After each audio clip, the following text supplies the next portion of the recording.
You're in a good place now. You are listening to Perspectives with Ashley Burgess. Welcome back to the Ashley Burgess podcast. On today's podcast, we'll be looking into borderline and narcissistic relationships. Why do people with borderline tendencies get attracted to narcissists? Why does that happen? And this is very interesting because I have many clients who have been in relationships with people with borderline personality disorder, and all of a sudden, one day, that relationship ends. And then they find out later on that this person is now in this other relationship. And they begin to find out about this relationship, and they realize that this person is now in a relationship with a complete narcissist. So let's explain that attraction. Whether you're listening to this because you have been somebody that was in the relationship and no longer, whether you have borderline tendencies or even narcissistic tendencies, let's talk about why this relationship seems to happen and why borderlines are definitely attracted to narcissists and narcissists are attracted to borderlines. Let's discuss that today. The first big reason is that the nature of the narcissist is to ghost, to go dark, to play games, to use the silent treatment. And all these things would make anybody anxious or stressed or triggered. But somebody with borderline tendencies is going to get over the top anxious when somebody's been there and given them attention and you've had a relationship with them, and then all of a sudden can't be touched as far as phone's not ringing, you text them, they don't respond, or they seem to go kind of dark for a few days and then reappear. And that is really discombobulating for anybody, but especially somebody with borderline tendencies. And you would think that this would have the person running for the hills to get away from this relationship. However, it doesn't. It does the opposite. Somebody with borderline tendencies is more likely to try to get the narcissist and try to get their attention and try to win them back in an effort to get them back, no matter how bad the behavior is. And that's interesting because it's almost like the narcissist knows that the borderline is going to do this. It's almost like the narcissist has a playbook that knows how to get to the core of the borderline. And so the going dark, the making plans, and then not even saying they're breaking them, just not showing up, not following through. I had a client the other day that was talking about a situation where they had plans with this person they were dating to go on this trip, and they were getting ready for the trip and everything was good. And then the day of the trip when they're supposed to go to the airport together, this person doesn't answer the phone. There's no communication. My client was calling and there was nothing there. And so again, it's interesting because most people would be like, hey, I've had enough of this. I've been jilted. This is not right. This is really psychotic behavior. This is a kind of evil behavior. This is very extreme self-centered behavior. I'm going to get as far away as I can. Instead, though, a lot of folks do the opposite, right? They try to figure out, what did I do wrong? What happened here? Why did this person do this to me? What can I do to change this? Can I get them back? I want them back. Now, it's interesting because you wonder, how did that create that situation where somebody goes from, instead of standing up for themselves, to trying to win this person back? Why does that happen? Well, it's a good question because the reason for that is the narcissist in the beginning of the relationship creates this love bombing over attention effect. Okay, so the narcissist begins with giving the person with borderline tendencies all this attention, building them up, talking about how great they are and how wonderful they are, and making these long-term plans, probably marriage, family, amazing lavish vacations, whatever. And the person with borderline tendencies is like, wow, this is what I want because I have this fear of abandonment, this fear of being alone. And so this person has come in and is basically taking away all my fears. And this is going to be the best relationship. This is going to be a Hollywood looking relationship. And this is going to last forever. But see, love bombing is an interesting skill. I believe it's a skill set because I think that it's a way of manipulating and controlling other people from the very beginning. Think about it.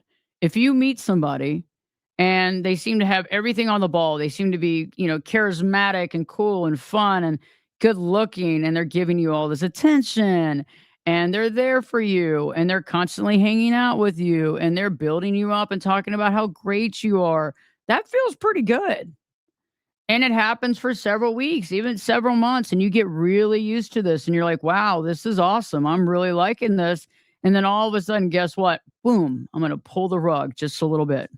And usually, how the rug is pulled is by a period of the silent treatment or maybe intermittent, like a ghosting situation where everything's going well. We're about to do this.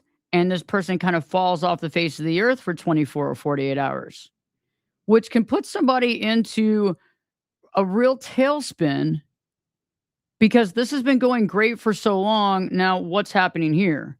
I've even had clients say, well, I was worried maybe he's dead or maybe she's dead. Like maybe something bad happened to her. I started calling the hospitals. Well, no, nothing bad has happened to them. And no, they're not in the hospital. I know that everybody wants to go to that extreme thinking, well, there's no way that this person didn't call me. They must be dead. But in reality, what's happening here is this person's either monkey branching with somebody else and they're in a relationship with somebody else and that other person is getting their attention and they don't have time for you in that moment. Or this is on purpose. I'm going to purposefully kind of devalue this person by pulling my attention and then let's see if what they do. Do they break up? Do they move on? Or do they actually take me in with open arms and not bring it up? And it's interesting because I've asked clients, why didn't you bring it up? They're like, well, I didn't bring up the ghosting because I was worried that if I brought it up, they would do it again. I've had some clients also say they brought it up, like the silent treatment or the ghosting or not returning of calls or text. And they said they did it again. Like it was literally like clockwork, like, boom, they didn't hear from him for another few days. So they were trained to stop asking the questions, stop bringing up the dysfunction really quickly in the relationship. And they did that because they liked how they felt in the beginning of the relationship. They liked how they felt. They loved the attention. That's what they wanted. And so those are the things that we need to realize in these relationships because sometimes from the outside looking in, you don't know the lineage of the relationship. You don't know the love bombing. You don't know the beginning. You don't know all the tension that the person got because the person got a lot of attention. And then you don't realize how this intermittent reinforcement works because intermittent reinforcement is very interesting. And unfortunately, it's used on all kinds of laboratory experiments, which is horrible, but it's used on people, intermittent experience and intermittent attention. So if you think about intermittent attention is very interesting because what does that mean? That means on and off, right? Intermittent reinforcement means hot and cold. I'm going to treat you very well. I'm going to be all into you, giving you all this attention, and then I'm not. And then I'm going to have extremes. I'm going to go from this extreme of, oh, baby, I love you. Oh, I love you so much. I'm here for you. I'm doing all this stuff to I don't return a call.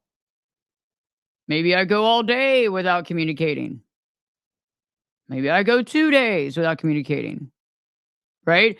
So you think about this type of intermittent reinforcement and you understand that this really creates an anxious attachment because what happens is as the other person is going through this intermittent reinforcement, they get groomed into accepting this. And then the triggers are so bad when things go cold that they are waiting on bated breath for that person to re-enter into their life. Even though this person is probably the absolute worst person they could ever have in their camp. Literally. They brought the Antichrist to be in a relationship with. Because a narcissist, whether covert or malignant or overt, are some of the most painful people that will ever be in your life because they will try to make your life a living hell. They will try to bring you down, cut you down to size. They will try to do everything to blame you for their entire life. And then they will try to use you as a stepping stone to get to something bigger and better. It's their mantra. Many of you have met narcissists that seem so sweet and so nice, and oh, they've had such a tough life and all that stuff. The victim reality of the narcissist is it's genius. The victim reality of the narcissist is genius because they build up this concept that they're needy or they need help, or they're just this guy or this girl that just needs help, when in reality they're just like they're a vampire. And if you think about the concept of the narcissist, they literally live off of other people because they are not fulfilled within. They don't see their value within. Even the overt narcissist, yes, they have this false sense of reality. They're in their own narrative, but they try to take from other people because of their own internal dysfunction. So think about that. If you think about overt, covert, and malignant narcissists, it's like a scale, right? You have overt, covert, and malignant narcissism. It gets worse and worse, right? And so the anger and the resentment and the trying to change you over a period of time becomes their effort, their work, their body of work. Because a narcissist, remember, a narcissist doesn't choose a weak person. A narcissist chooses a very powerful person so they can take them down, break them down, and then have that person as their disciple so that they can have someone to blame, someone to take care of them, someone to foot the bill for as long as possible until that other person wakes up and realizes what they are in, which is this sucks. This is a bad situation to be in. But remember, it takes the other person to wake up because the narcissist is not going to leave the relationship.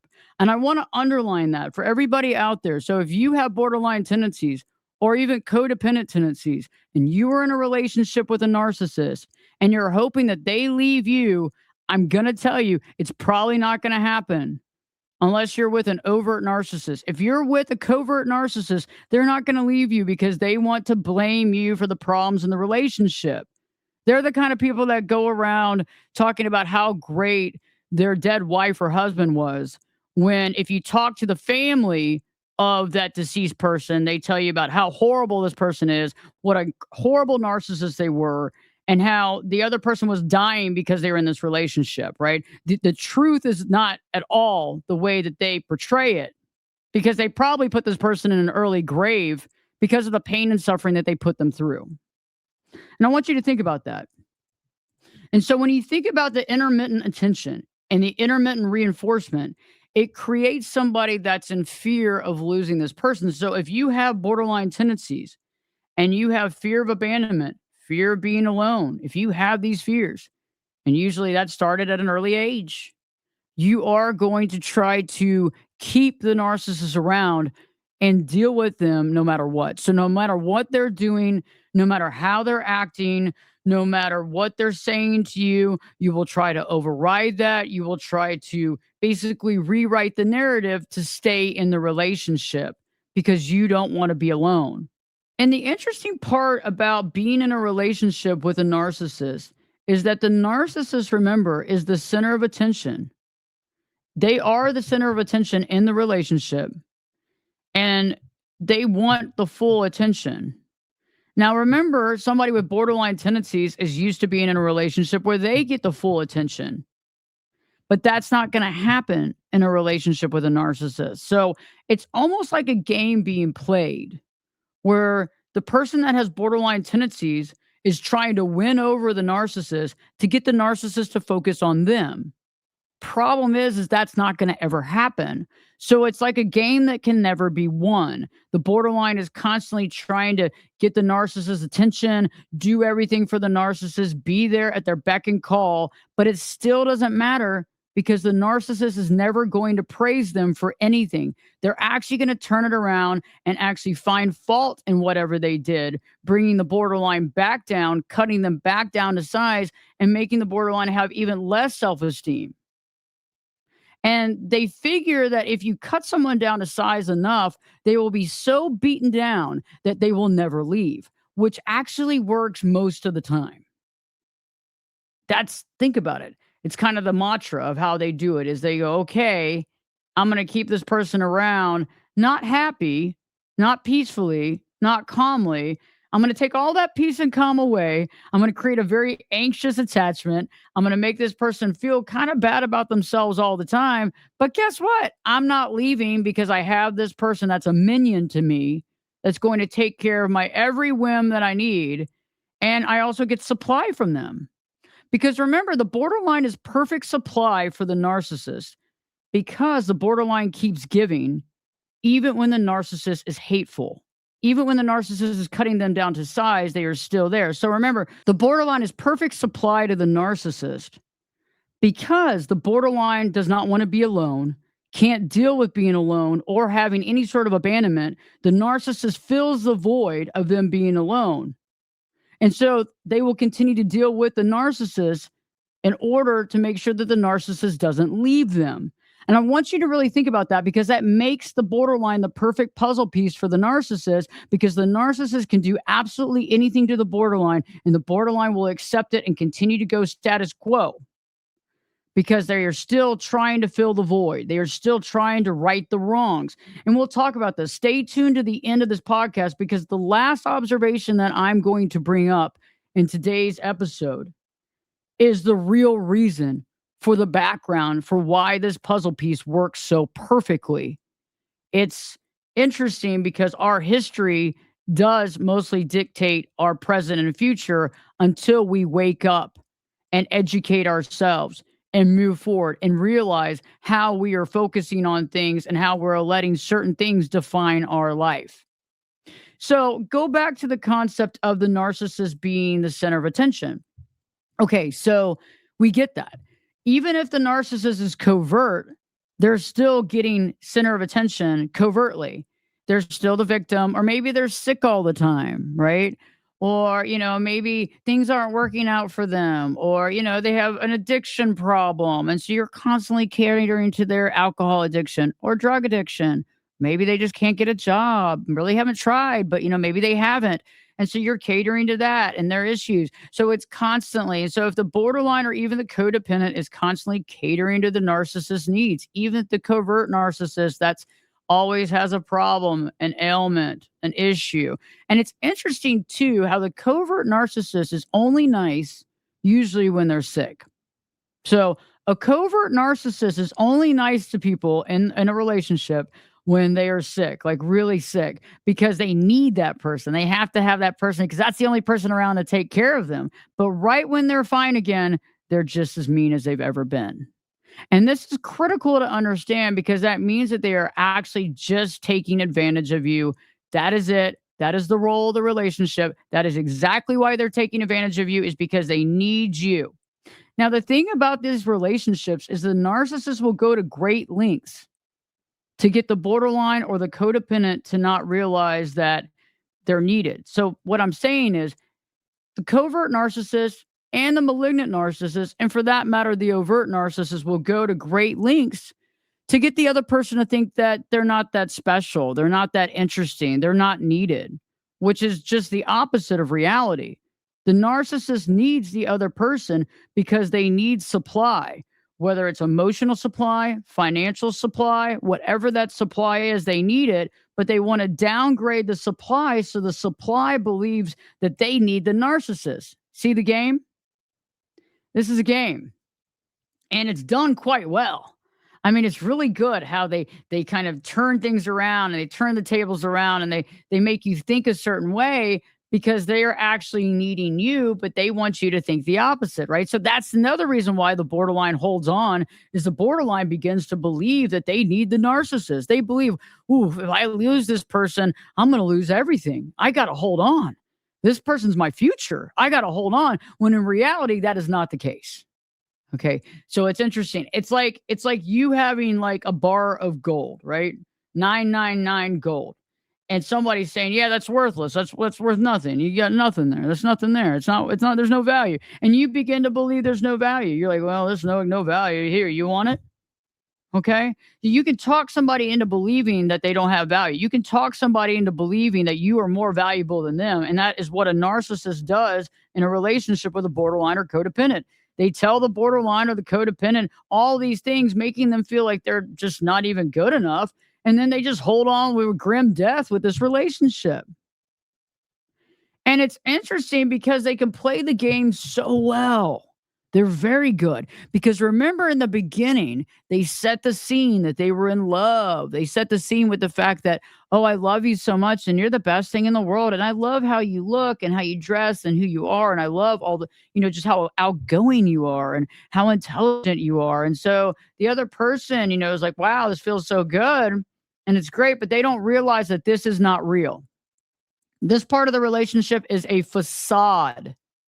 Okay. It is a facade created to make you feel a certain way. And it's a facade to get into your life. It's a facade to make you open the doors. The doors to the castle are open. Please come in. There's hors d'oeuvres and there's champagne. Come on in. And you do this not even realizing that you've given the keys to the castle to an extreme narcissist that is going to eventually lock you out of your own castle. Okay. This is how it works. It's like you're letting them in, and then guess what? They're going to beat you over the head with it over a period of time. Now, it's interesting because, like I said before, the narcissist is the center of their attention, the center of their world. Now, the borderline wants to get the narcissist's full attention, but that's never going to happen. That's never going to happen because the narcissist is going to have multiple sources of supply everywhere. And even if they don't really have direct supply, like people waiting in the wings and, other people that they talk to, communicate with, and hang out with, it could be on social media. And, remember, narcissists have that grandiose thought process, even the covert believe that they're better than everybody else. So remember, they think that, oh, I have all this attention and, oh, I have all this going on and I'm so wonderful and I'm so great. And so they reach out a lot on social media, hang out and communicate with people and have those conversations, thinking that this is also their supply. Now, the last thing that I want to bring up, which is the biggest part of this entire podcast today, is the reason for why this is happening. The reason for why this is happening. And this is what I want you to think about because this is the big enchilada. The parental dynamics when the borderline or the codependent was being raised. Usually what happened is they had a narcissistic parent dynamic, either mom or dad who was narcissistic, and they were raised in this narcissistic relationship, and they tried and struggled so hard to get the narcissist's attention. And they could never get that attention. They could never win over that narcissistic parent. And they kept trying and trying, but they were never good enough. They could never succeed enough. They could never get enough awards or accolades enough. They could never. So they just kept trying and trying and trying, but they could never win. They could never get that love. They could never get that attention. So you think about it, when somebody is raised with a narcissistic parent and that parent never gave them attention, never was there for them, was not listening to them. What happens here is you have the situation as the person gets older and older where this is a huge trigger. And that's what makes people susceptible to getting in relationships with other narcissists. First, because it's commonplace. You know it. I mean, your mom or dad was a narcissist. This seems really, really, really natural to be in this relationship. Two, it's like you're trying to right the wrongs from your childhood. When a borderline or codependent gets into a relationship with a narcissist, it's almost like they're trying to right the wrongs of their childhood because mom or dad was a narcissist that never gave them the attention that they deserve, never gave them the love that they deserved. It was never really there for them. That's key. That's the reason for the entire puzzle piece being perfect is because of this. It is not a perfect relationship, and this is a relationship based on trauma. This is a trauma-based relationship. This is a toxic, trauma-based relationship that is going to go nowhere except for making other people's lives insane. The borderline or the codependent is going to be overwhelmed with the amount of stress and anxiety. The narcissist is going to continue to blame and shame because they are just full of shame themselves, but they don't want to see that because they are a shell of a person with absolute no emotional EQ. They don't get it. They're not even on the same plane. Okay. So you have these issues, and yes, they have their childhood traumas for sure, but we're not talking about that in today's podcast. We're talking about the struggle when somebody with borderline or even codependent tendencies or borderline and codependent tendencies get in a relationship with a narcissist. This is truly happening more often than you know. And I'm sure you have friends and family that are in these relationships and you're like, just get out. But the reason why they just can't get out is because of what I'm talking about here. It's not about necessarily getting out of just this relationship. It's about getting out of the past relationship. It's about overcoming the pain and suffering from their childhood. There's a lot of things going on. And so that's why I recommend coaching or therapy or both, is like really getting in and understanding feelings and emotions and why did I choose this relationship, but looking at the truth. It's not this person that you chose. It's this pathology. Because remember, when a borderline chooses a narcissist, usually it's because of familiarity of a family dynamic, which is very powerful. But also, this is not based on love. This is based on trauma and unresolved issues. And so once we begin to see the honest truth about the relationship, we can then begin to understand how to take it apart, how to successfully get out of it, and how to understand why we want to get out of it. And until then, the borderline or the codependent is not going to get it until they see the truth of where this started from, where this originated from, where this pattern began. Until they see that, they can't see the difference between like this person in love and a trauma bond situation. Because once you realize it's a trauma bond, this relationship becomes quite weak. It weakens the concept, it weakens the connection because this is based on trauma. This isn't based on love. And the beginning was not real either. So if the beginning was not real, what do we really have here? We have a sham. We have somebody trying to get into your life and trying to literally abuse you. And then you have someone that is trying to literally abuse you from past abuse that you've had. And then you're trying to cater to this person and give them everything while this person is blaming you for anything that goes wrong in their life. That's what I want us to think about. And if you are in a relationship with a narcissist and you are identifying with this podcast, you can reach out to me at any time. You can go to the website, ashleyburgess.com. You can click on that contact page and send me a message. You can also set up a coaching session right online. Go to ashleyburgess.com, go to coaching sessions, click on that and set up an appointment immediately. Also, I think it would behoove you to go to YouTube and check out my YouTube channel and get some more knowledge and background as to understanding this relationship specifically. And if you are a friend or a family member, this may help you understand the concept of this, because it's not just easy to jump out of these relationships because they actually hit you at your core. They hit you at your core, at your trauma core, as a childhood trauma for most of these relationships. This is what this is reliving childhood trauma based on a narcissistic parent that wasn't there for them. And this is deep. But if we can overcome this and override this, which you can, it gives you great comfort, it gives you awareness, and it gets you independence and freedom from the situation. If you want to check out those videos, go to YouTube, just search Life Coach Ashley Burgess. You'll find new video content every week on that channel. And in the meantime, thank you for tuning into the podcast, because this is very important to enlighten ourselves and educate ourselves at every moment. Every chance we have to educate ourselves is an amazing moment in time.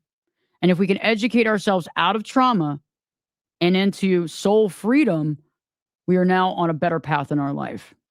Thank you for tuning in, and check out the podcast next week. We're putting out a podcast every week here on Spotify and Apple Podcasts and everywhere else that you can listen to a podcast. Again, thank you for tuning in. Have a great day. You've been listening to the Ashley Burgess Podcast. Don't forget to live your true life. And the only way to live your true life is to educate yourself and understand why you're doing things, why you're making these choices, and asking yourself, is this choice good for me? Is it healthy for me? And is this going to move my life forward in a successful way? And if it's not, it's time to back up and look at the situation clearly. Bye-bye.